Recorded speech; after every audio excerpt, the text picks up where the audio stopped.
Lek seni hayran kalına bağlarım livelek seni üzüp alına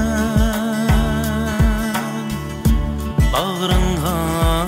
seni can kanıma bağrınga seni açan kanıma mehrinden ayrılıp bana sersane buldu derdinge itmen bugün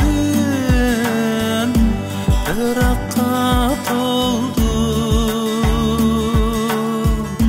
közüm yaşamam bu derdim yaman közüm yaşamam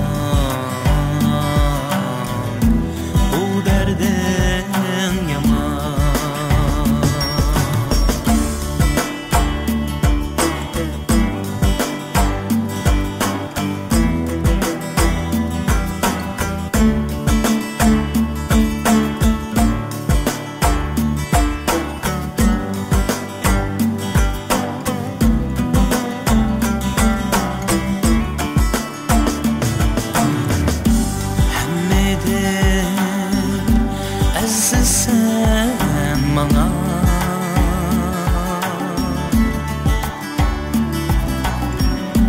var mende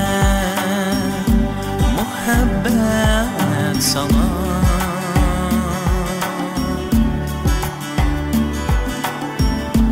varlığın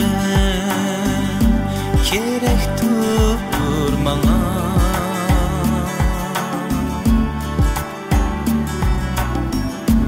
eslep kalım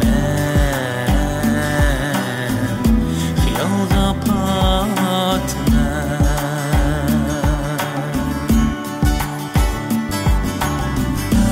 ayrılıp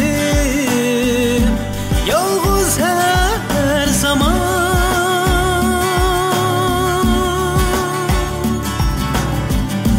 bir vapa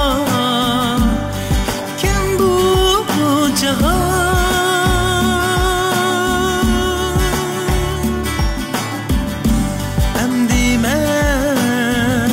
şemdim sana bu derdim yaman